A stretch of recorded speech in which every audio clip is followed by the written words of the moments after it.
We're here, we're queer, and we love the Lord. That's right, you're listening to Coming Out Christian, a podcast about life at the intersection of queer identity and Christian faith. This fun, faithful, and sometimes irreverent podcast is a production of Love Boldly, an Ohio-based nonprofit creating spaces where LGBTQIA+ people can flourish in Christianity. I'm one of your hosts, Siobhan Boyd Nelson, and my co-host is the Reverend Dr. Ben Hillscamp, Executive Director of Love Boldly. So join us, and let's find out who's coming out today.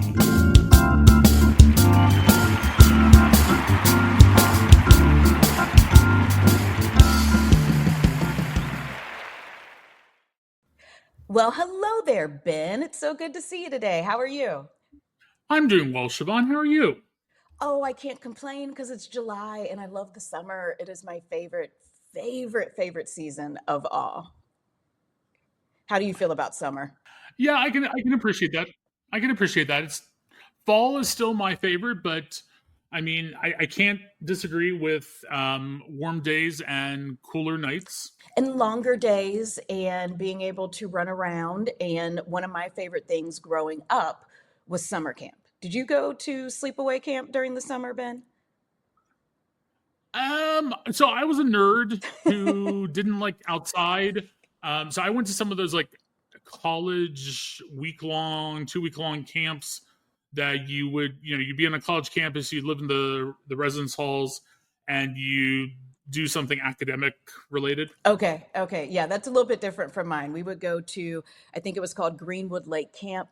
It was run by the Salvation Army. It's where I learned to cuss, actually. So, and when you have an entire week of being allowed to cuss, you get really good at it. So if anyone out there ever hears me cursing it up like a sailor, you can thank the Salvation Army. Don't do that. It's not their fault. We were a bunch of little 12 and 13-year-olds. It's what we were going to do. Oh my goodness. So tell me more about these camps and summer friends. I think of those people that we meet when we go to these camps and they become like those friends for like those really intense friendships for a week, and they're kind of like magical. But you're 13. It is the 90s, the 1990s, for those who might be losing track of the century here.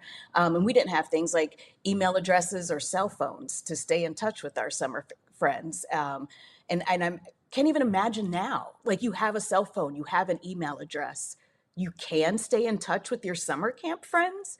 Does that make the friendship weird? Because I think part of the magic was that you were never going to see this person again, or at least not see them for a whole other year. Well, and not to date both of ourselves, but there wasn't Facebook, social media, Instagram, right?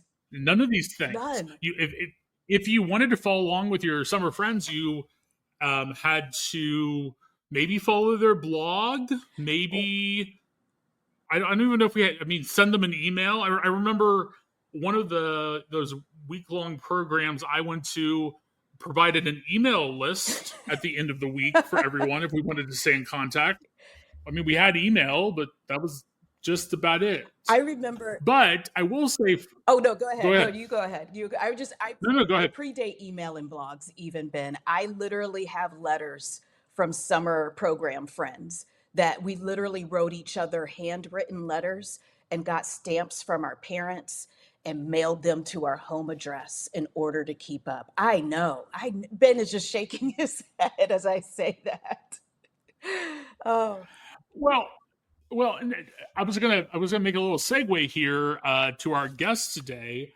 Now, not from summer camp per se. This was actually, he was in college and I was a few years out of grad school volunteering for an event our fraternity held, but at a kind of traditional summer camp type of location in the middle of New Jersey, I think, with the camp cabins and the whole works. Oh my! And we were talking ahead of time that our guest, who Siobhan will introduce in a second, and I actually met for the first time at this kind of summer camp location during the summer of 2015. So we have now known each other for 10 full years, which is really kind of crazy to think about, but also kind of crazy to think about that we haven't just known each other forever. Um, but I will turn it over to Siobhan to introduce our absolutely awesome guest today. Amazing. Yes. Thank you, Ben. And our guest today is the absolutely amazing Jose Rosario, who uses he, him pronouns. Jose is a speaker, researcher, clinician, and above all, an advocate. As a member of many diverse identity groups, Jose recognizes that common experiences bring people together and that taking stock of who we are gives us power. Jose is a clinical psychology PhD student at Clark University, studying the factors associated with cultural trauma and healing within minoritized communities. From this passion, Jose launched the Phoenix Empowered, an organization focused on mental health disparities in minoritized groups. In addition, he is an expressive arts facilitator through the Peace Love Studios. Thank you so much for being here, Jose. It's so wonderful to meet you. Thank you for having me. And every time I hear that bio, I think there's not enough coffee in the world to get me going. So I appreciate the acknowledgement. Absolutely. And I hear you on that. I hear you on that. Well, Jose, we are going to start off this conversation with our first question that we ask all of our guests. What is your testimony? What is your story at the intersection of queer identity and Christian faith? Yeah. Wow. Let's talk about it. I feel like there have been many phases. And I'm actually currently in this sort of season of my life where I'm thinking about this a lot. But I guess I'll start with saying, I grew up in a conservative Latino family. I'm Puerto Rican. I grew up evangelical, right? And so there were very clear expectations of what was quote right and quote wrong. And being Mm-hmm. queer was in the wrong category, right? Like we weren't allowed to express any kind of attraction or emotion or any kind of authenticity. And so Mm-hmm.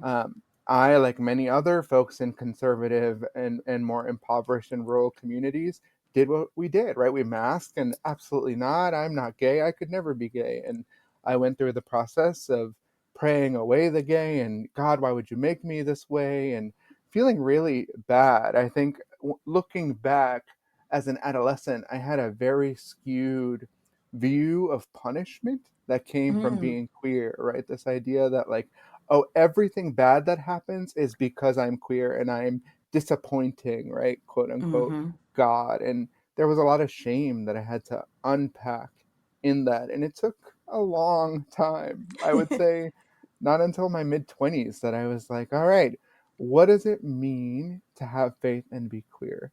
Because Mm-hmm. faith, despite all of this inner turmoil, has been consistent for me. I'm a person with a disability, and the way that I became disabled was I stopped breathing for almost 12 minutes. And Oh so my. all my life, I would hear things like, God has a purpose for you. You were saved for a reason. You died, like literally died, and then came Mm, back. Like there is a purpose here. And so as a kid, you hear that and you internalize it as like, well, obviously God's real, because otherwise, how do we understand that if medicine can't explain it? But then also, like, what's my purpose? What's the meaning of being here? And so there was a lot of reckoning that I've had to do with what does that mean for me? And now, as a therapist, I think of that as my vocation, right? I work with mm. communities of color and queer folks. God and the Spirit sort of leads me to support folks in the meaning making of their own lives. That is my pastoral vocation in my mind. Wow, that's an amazing story. So, what is there a moment when you felt like, okay, I really have to reckon with the gay, I can't pray it away, and I have to, or was there a moment or something that led you to that self acceptance that you have now? Yeah. I mean, I think it came from survival, right? I think it came Mm, from getting to the place where my mental health was so poor and I felt so badly about myself that I didn't think I deserved to live. And I had to be like, well, God, if I'm going through this, like what is going on here? Why yeah. why have you forsaken me? That kind of question that we often ask. And I think for me, the shift came from like, if I'm going to keep living, I need to be able to exist in both places.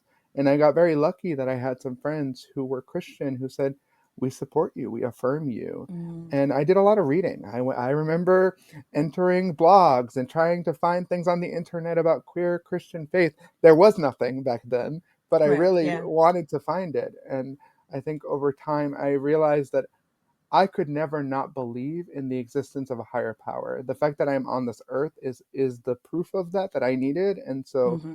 I knew neither of these things were going to go away. Right, right. That's absolutely amazing. And you're in a PhD program now, is that right? Yeah, so I am currently about to begin my residency for my final step of my PhD program. I'm a PhD candidate, and I should be done in this upcoming spring. So I'm very excited to be entering a new phase of my life right now.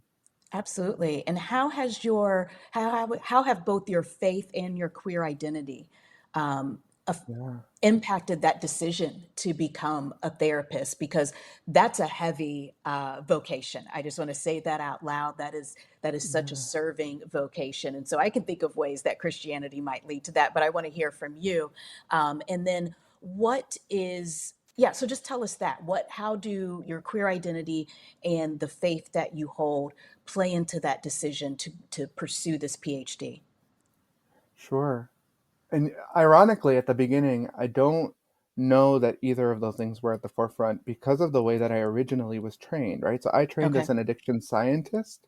Mm, In my undergrad, I had a degree in psychology, but also a degree in chemical dependency and addiction studies. And in those programs, we were taught to think about things like randomized control trials, thinking about variables and how we control for factors. We weren't thinking about issues of identity or even thinking about the therapist having identities. I mm-hmm, remember being told by a supervisor, like, therapists need to be blank slates. And it wasn't until I had a professor in human diversity that really pushed me to be like, no, therapists, we bring ourselves into the room.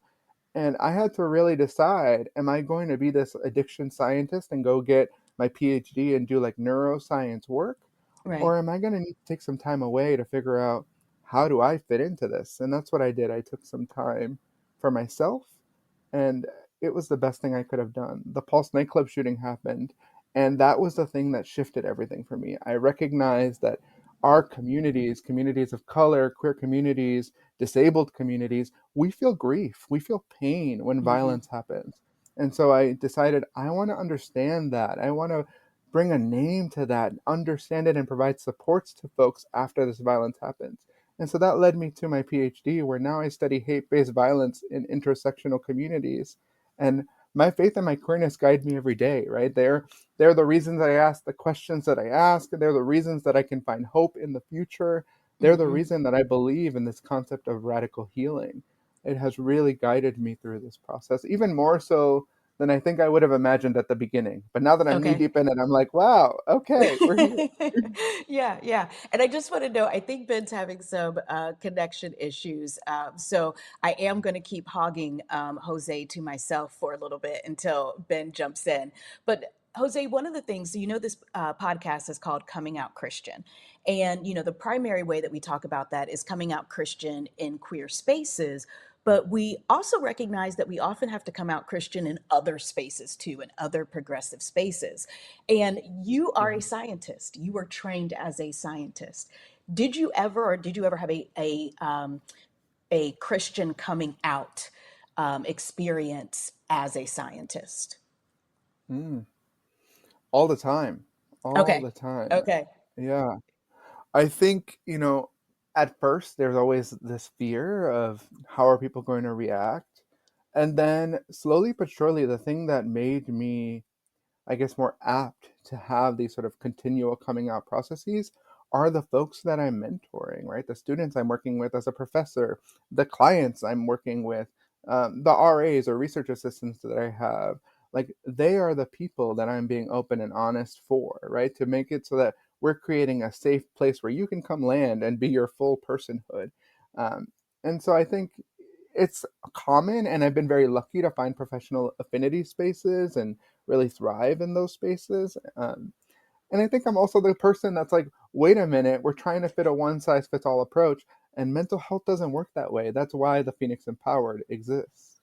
Okay. So I want Ben to ask the next question. I just told Ben to ask the next question, and then I was going to jump in and ask you all about the Phoenix Empowered. Ben, what do you want to ask? Well, I was going to say the same thing and ask if Jose, could you give us a little bit more information about Phoenix Empowered? Yeah, I'm happy to. So the Phoenix Empowered, I always say, is my baby. I never, ever would have told you 15 years ago that I would have started a nonprofit. But in 2017, I told my story for the first time. So I told you just a few minutes ago that we were trained to be blank slates, right? Like therapists don't say anything about themselves. It doesn't matter who you are in that room. So that to me was Mm-hmm. how I thought about it. It didn't matter what I experienced. My story doesn't matter. And I was asked to come give a talk, and I thought they were going to want data, and I was so ready to come in with data and numbers and charts and this and that, and they were like, no, we want you to tell your story. And so I did. I told the story of being different, of Mm-hmm. being a disabled Latino man who's also queer and uses a wheelchair and is navigating the system as a mental health therapist.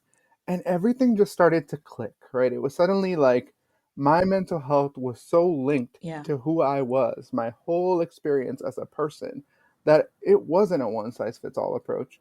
And the response to that talk was people reaching out and saying, like, I wish this person could hear this. I felt connected to this. I want this. And so suddenly I realized, oh, there's an identity and mental health intersection that needs to be talked about.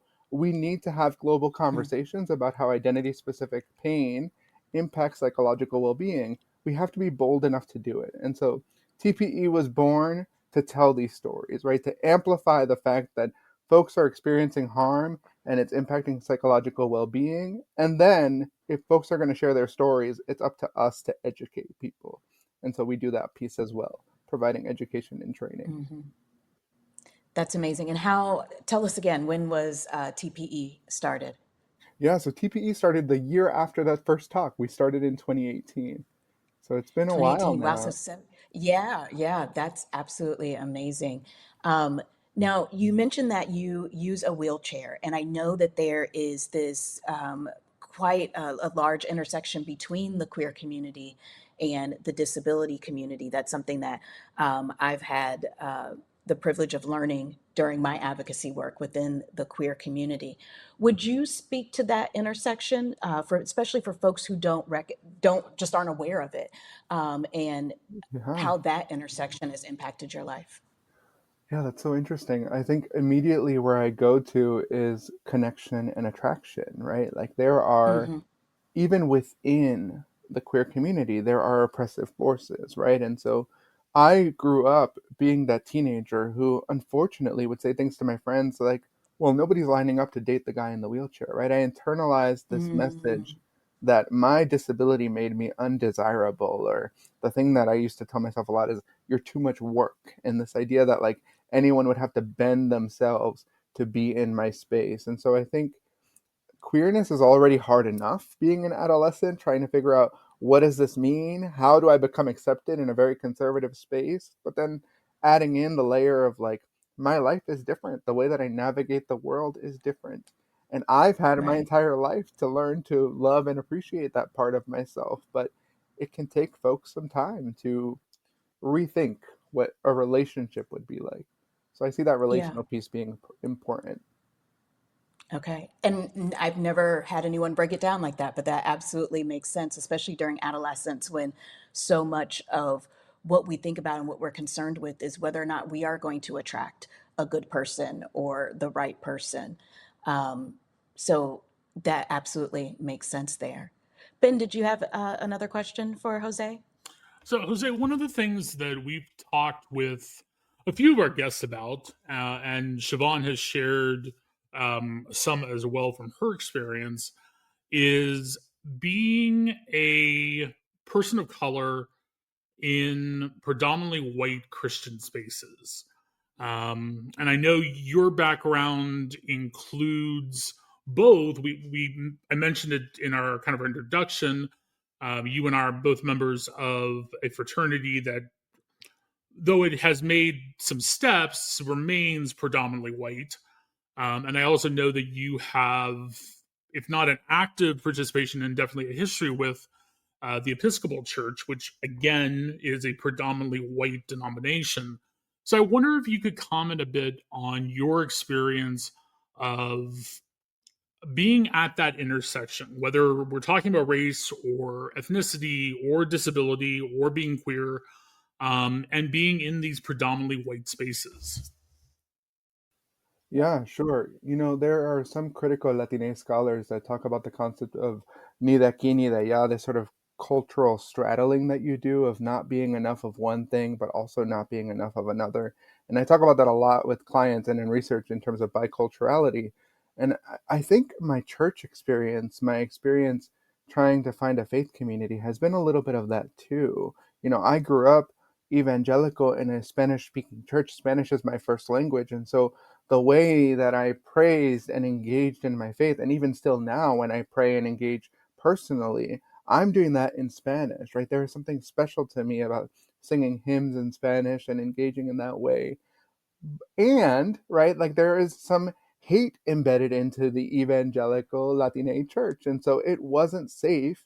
And I would argue still is not safe for me in my specific context. And so when I reinvigorated myself into a new faith community or reintegrated into a new faith community, um, I had to make a choice of, what was I willing to let go of? Did I want to feel unsafe and have to hide, or did I want to feel safe and have to adapt? And so I adapted. I joined an Episcopal church, and it's been a learning curve, right? And it's been a change in tradition, a change in process, a change in how we interact with faith and spirituality and this concept of the divine. And I think now I'm old enough where I'm sort of engaging in like the take what serves you and leave what doesn't of both traditions, Mm-hmm. and trying to Mm-hmm. then figure out for me what does a faith practice look like that integrates both of those pieces. That is something I think that has been a recurring theme throughout each of our guests, that in the process of reclaiming our faith, reinvigorating our faith, we essentially have to create something that works for each of us individually, because not everything that we had works and not everything that's being offered now. And I will say, though, that when you said that you had to make a choice, my heart fell a little bit. And I think my heart falls for all queer folks who are put into a position to have to make a choice between their, in order to find community. That in finding community, and as beautiful and loving as it is, we're always leaving something, some part of us out. And I do hope for, especially those of us who are of color and come from an evangelical background, that more and more of us are not going to have to make that choice in the future. It does give me, I think, though, a little bit of street cred to talk to clients, both immigrants and people of color and queer folks, about faith and do a Mm-hmm. lot of work unpacking this idea of like, you get to reclaim and reshape what faith looks like for you. And yes, there is a Yes. mourning and a grieving period, and there's also a reclamation, and we can do both. Yeah. Yeah. Okay. Now, but I do have to ask this, Jose. Are you the loudest person in the Episcopal Church service? Are you clapping when you're not supposed to clap? I just have to ask. I just You know, I think I'm pretty, quote, well behaved, but I will say okay. that at first there was such a learning curve. I'm like, what do you mean y'all do the same thing every year for the same week? You don't change things up? What about the Oh my song? gosh. Yeah. Where's the singing? Yeah. Where's Yeah. the drums? But we're figuring it out. Where's the giant drum solo that goes on for about 7 minutes that everybody just gets Yeah. up and does a praise dance? Yeah. Yeah. You Yeah. mean church Yeah. is not 5, 6 hours long? What? They be having a schedule on a Sunday. I'm like, how in the world did you schedule something else on a Sunday? Okay, all right, I'll get it. See, Okay, Ben's, some of us I like can't our see schedule. Ben's Some of face. us like the fact that everything's the same and it's pretty much that we can go to this, the same denominational church anywhere and pretty much have the same thing. For some of us, that Hmm. that that imbues safety. Jose, Yes, just so, and yes. for any listeners who perhaps haven't heard Siobhan and I's banter about different expressions of liturgy, of worship, this is something that we kind of tease each other about, having Siobhan, who grew up in a Pentecostal evangelical background, and me, who grew up in a Roman Catholic background and then became non Roman Catholic via the Episcopal Church. Yep. I love it. I have learned through the UCC to have an appreciation of liturgy. Mhm. And there is just something to let the spirit carry away the service that I will always, always enjoy. And there's space for both, I think, especially coming Yes. from Pentecostal and now Episcopal traditions myself. I think there's room for both. Yeah. Amen. Amen. Amazing. Amazing. Ben, do you have any other questions for Jose? I don't. I just so appreciate Jose you lending your experience and your perspective to this discussion we're trying to have through this podcast. Absolutely. It's been such a fun time with you, Jose, and hearing your story. And I think we'll definitely want to have you back and hear more from you.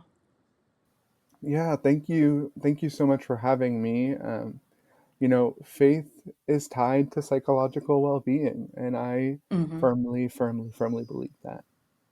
Absolutely, absolutely. Well, folks, it is now time for our query of the day. And our query of the day, because we talked about summer, we're right here in the middle of summer. It is summer camp season, and actually, I'm on my way to summer vacation, and so I cannot stop thinking about the beach. And I know that folks can be very torn, very divided on this. Are you a beach person? Or are you a pool person? Okay, do you want the sand in your toes or do you want a nice, clean, sterile, I've got chlorine experience? As my son used to tell me, Mom, the fish poop in the ocean. And so that was his excuse for why he didn't want to get in the ocean when he was in junior high. So I am both. I am team both, just like my grits. I love them both sweet and savory. I love a pool and a beach. Just give me sunshine and water. I don't care where it is. I'll do it I'll be on the side of a lake, going down a lazy river, wherever you put me with sun and water. I am happy. Ben, how about you? How do you feel about it?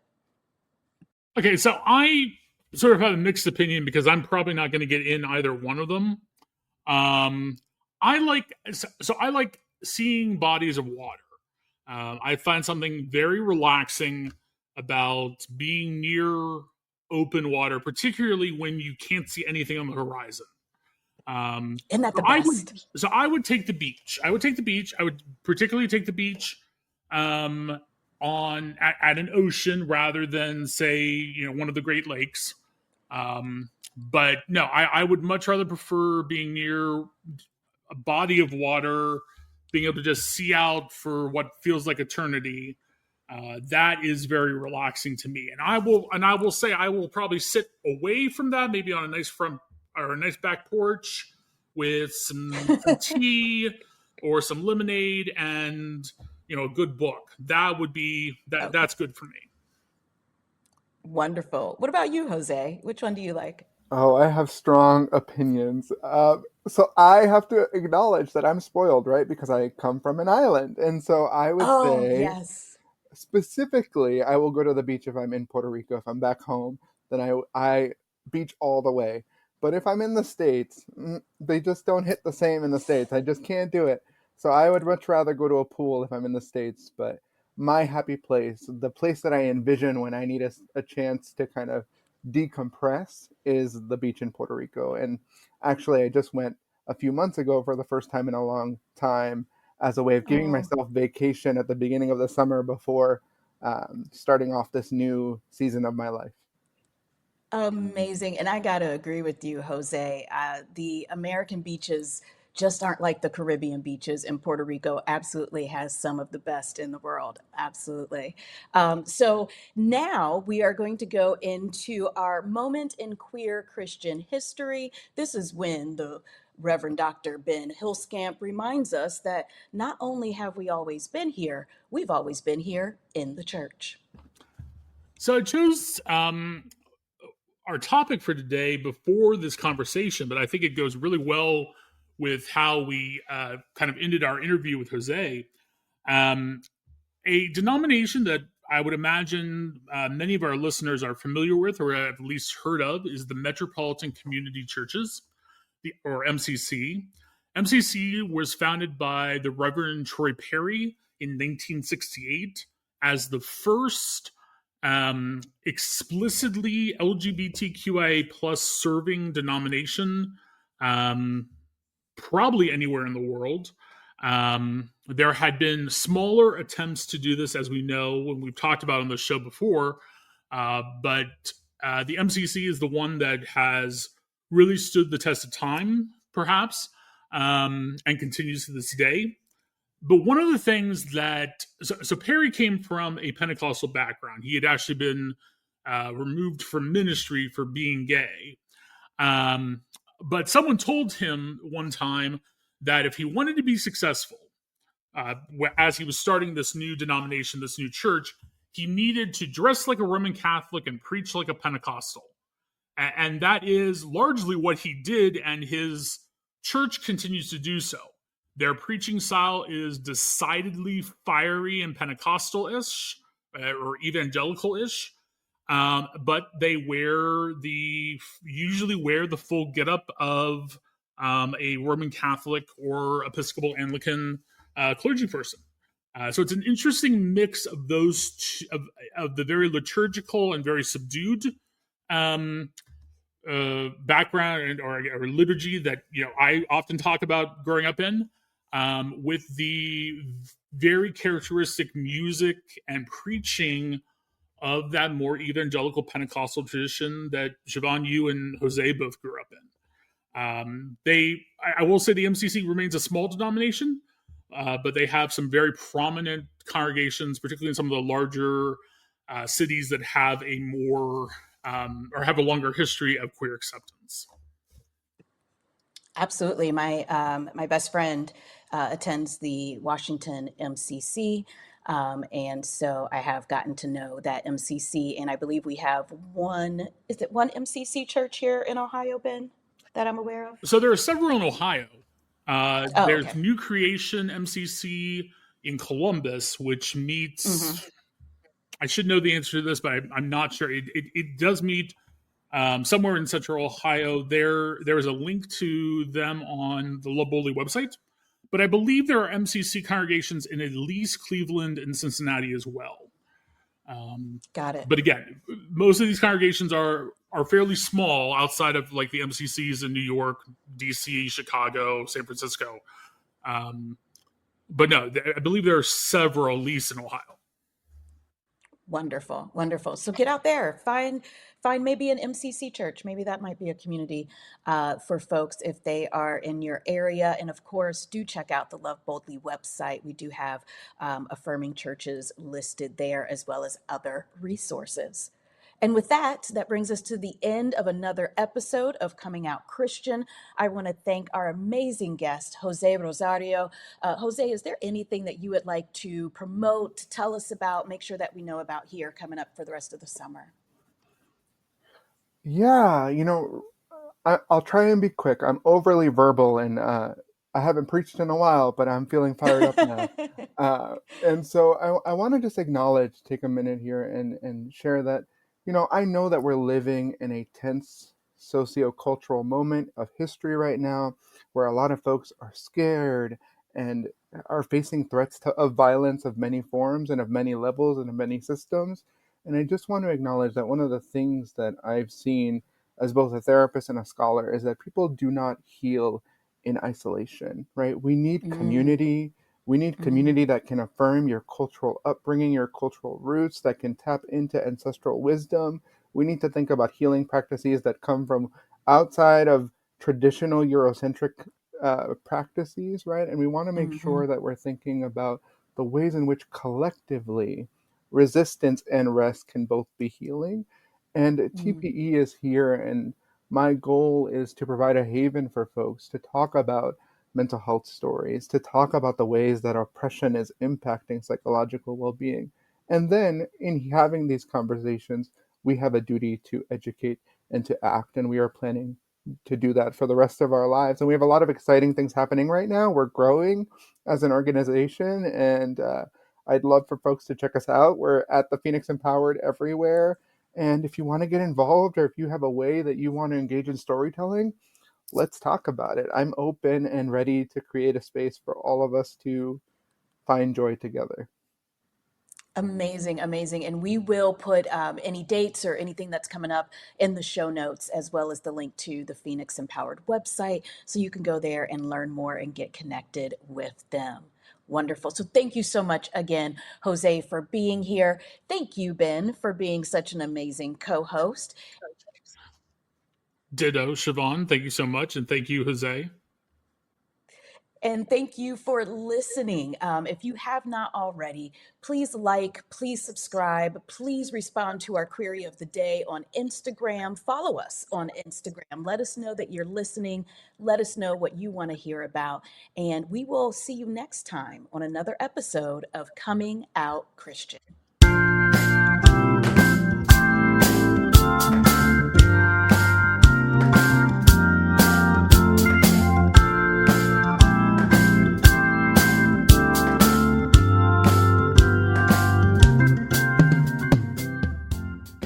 Thank you for listening to Coming Out Christian with Siobhan Boyd Nelson and me, Ben Hillscamp. Do you want to see content like this continue to be produced? Then please support Love Boldly with a donation and consider becoming a monthly donor.